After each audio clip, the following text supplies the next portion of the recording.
Hello, welcome to the Eye of the Serpent channel, where I talk about Native American language, religion, spirituality, and culture. My name is Edgar Del Campo, and what I'm going to be doing in this video is talk about my plans for 2025. So first of all, I'll say Happy New Year, and I also want to thank everybody who joined me in this past year, which helped to make this channel grow even further. We hit 4,000 subscribers last year on YouTube, and I'm very deeply grateful for that. As well as on TikTok, I hit 15,000 followers, and so I thank everybody who has followed me on both platforms and have helped to really make this channel grow and reach more and more audiences.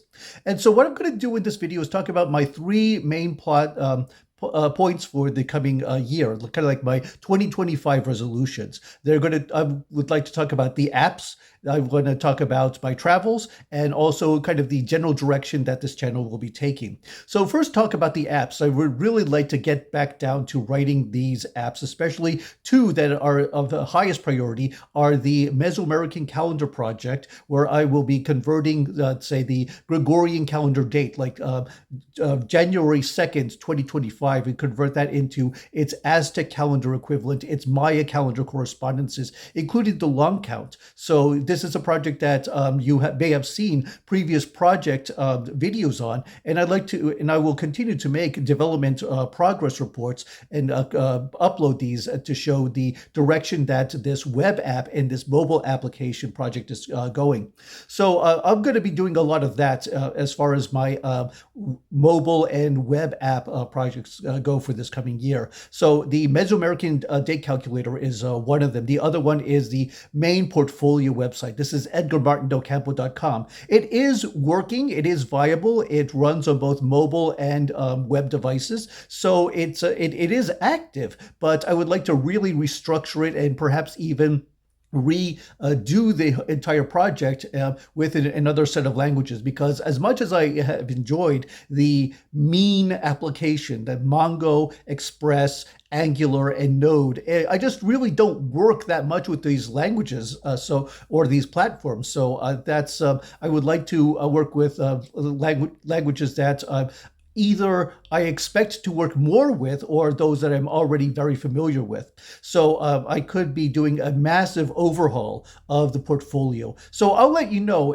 how the progress goes on that one as well. So those are my main app projects for 2025. The second is travels. I would like to visit Mexico at least twice this coming year. I want at least an extended weekend in Mexico City. I have some personal and video projects that I'd like to take care of when I'm in Mexico City. And I would also like to spend at least one full week in Yucatan. As many of you know, back in 2024, I revisited Salem, and I made a short about the apartment that had been completely consumed in a fire back in 2017. And I lost my original videos and photos from the visit to Yucatan that I took back in 2008. So this would be an opportunity to return to Yucatan and retake a lot of those photos, videos, notes, and so on to produce new content for the Eye of the Serpent channel. So I would like to return to Uxmal, Chichen Itza,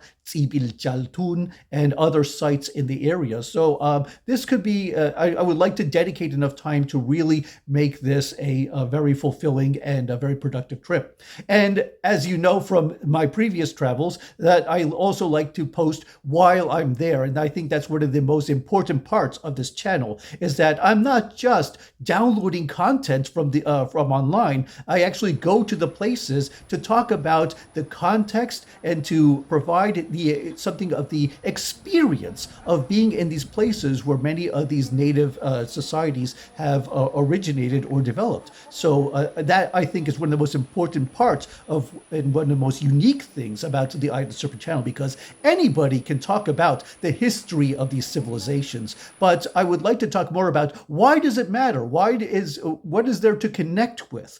So those are the kinds of things that I would like to continue to do with the travels that I have planned for this this coming for 2025.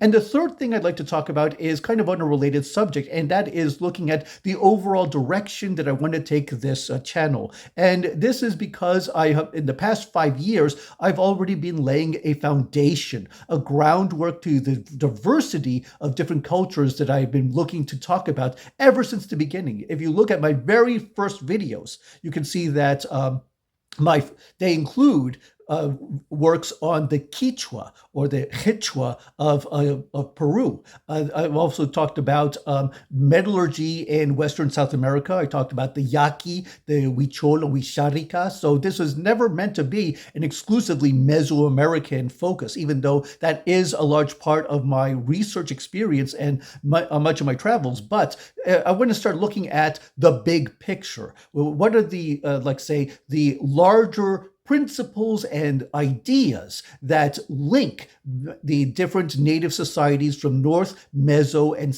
South America, and kind of look at, again, why do these things matter? What benefits us from understanding these ideas? It's not just about connecting to your own particular roots, because I admit that is an important part of why I do this work, but I want it to be more not just about connecting to a particular ethnic nation, but rather look at the commonalities to invite other people into this conversation. So I want to do more of those kinds of work. So now that I've talked about the Aztec, the Maya, the Olmec, the Inca, the Timu, the Huichol, Huixarica, the Yaqui, the ancestral Pueblo peoples, I have materials from the variety of different places that I've traveled to, and different topics from these various nations. But now it's time to start bringing it all together and looking at the larger ideas that link these various nations in some way or another, either historically or even at least conceptually. So I plan to look. I look forward to doing much more of that in 2025, and that would be a major shift, in a major kind of pivot for this channel, because I've been doing a lot of that already, but I want to start making that one of the major focuses for this channel, because again, that's what makes this channel, I think, distinct, if not unique, among the many channels that are out there, because there are many channels about the Nahuatl language. There are many channels about the history of these various native societies from North, Meso, and South America. But I want to talk about what are the larger lessons that can benefit many of us in the modern day. So looking at the native ideas and peoples from ancient, colonial, modern days, and think about how we can apply these to start building a future that is inclusive and involves and incorporates many of these native lessons from these different times and places. So those are the kinds of things that I look forward to bringing more of into this coming channel. So those, again, are my 3 major outline points for my 2025 resolutions for this coming year. So I'm going to be focusing on app projects. I will definitely look forward to some of the travels to Mexico, and also finally talk about the big picture. What does this all mean, and what can we learn from these different traditions and knowledge from the various times and places of the North, Meso, and South America? So we have to think about the interactions as well among these various societies, and this is a way to wrap up this video by talking about an illuminary example with today's mask. Today's mask comes from Malinaltepec in the east side of the state of Guerrero, Mexico. If you're familiar with art from the pyramids of Teotihuacan, this work should strongly recall the smooth, solid stone masks from that site. The Malinaltepec mask has the same shape common to Teotihuacan masks, an inverted trapezoid with a tapering chin that could even represent the outline of an upside-down pyramid. The mask itself was worked from serpentine stone, then intricately decorated with mosaic pieces of precious materials such as shell, turquoise, and obsidian. Archaeologists have dated the piece to 600 to 750 AD, contemporary with the end of Teotihuacan dominance in Mesoamerica's classic period. The tiny hieroglyph on the forehead resembles a bowl of water, and the outline between the cheeks is an abstract butterfly. While it strongly resembles the Teotihuacan tradition, the site of Malinaltepec is almost 250 miles south from the pyramids. Created from materials either local or remote, today's mask integrates the variety of geographic sources and distance of cultural influences that the channel uses to explore Native American expressions and the concepts they embody. Please like, share, and subscribe to the Eye of the Serpent channel. Your support goes toward travel, research, and production. Thank you for watching, happy 2025, and good roads.